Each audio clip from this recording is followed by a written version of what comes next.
என்னது கூழாங்கல் ஆறா? எங்களுக்கு புதுசாக தாங்க இருந்துச்சு.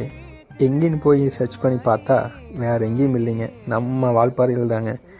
சுமார் கோயம்புத்தூர்லேருந்து 107 கிலோமீட்டரே தாங்க. திருப்பூர்லேருந்து 130 கிலோமீட்டருங்க. ஈரோட்லேருந்து 200 கிலோமீட்டர் தாங்க. சும்மா அப்படியே ஒரு ஜாலியாக ஒரு ரைடு போனோம்னா என்னங்க இதை விட வேணும்? முக்கியமான ஒரு விஷயங்க, இப்போ நீங்கள் வால்பாறைக்கு வரணும்னா நவம்பர் மந்த்லேருந்து இ பாஸ் ரொம்ப கட்டாயம் பண்ணிட்டாங்க. அதனால் நீங்கள் வால்பாறைக்கு வரணும்னு பிளான் பண்ணிட்டீங்கன்னா ஃபஸ்ட்டு நீங்கள் இ பாஸ் எடுத்துருங்க. வால்பாறையிலிருந்து சுமார் 2 கிலோமீட்டர் தொலைவில் சின்ன கிள்ளாறு செல்லும் வழியில் அமைந்துள்ளதுங்க. இதுக்கு இன்னொரு பெயரும் இருக்குதுங்க, நல்ல தண்ணி ஆறு, வெள்ளமலை ஆறுன்னு 2 பேர் இருக்குதுங்க.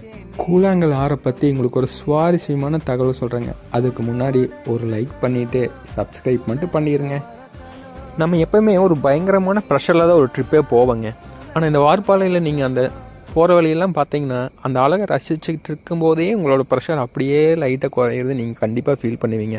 அப்புறம் இந்த கூழாங்கல் ஏரி பற்றி பக்கத்தில் இருக்கவங்க அதை சுற்றி வட்டத்தில் மக்கள் சொன்னாங்க, இந்த கூழாங்கல் கல் வந்து நம்ம பாதத்தில் மசாஜ் பண்ணும்போது நம்ம நரம்பு மண்டலங்களால் ஆக்டிவேட் ஆகி ரத்த ஓட்டங்கள் சீராக இருக்குமாமாங்க.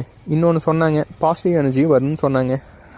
பக்கத்தில் இருந்த நண்பர்கிட்ட சிரிச்சுட்டே சொன்னேங்க, எங்களுக்கு இருக்கிற பிரச்சனைக்கு ஒரு கல் பத்தாதுங்க, ஒரு லோடே வேணுங்க அப்படின்னு சொல்ல அவரும் போக பாஸ் நாங்கள் பின்னாடி அனுப்பி வைக்கிறோம், அவரும் சிரிச்சுட்டே எங்களை வழி அனுப்பி வச்சாருங்க.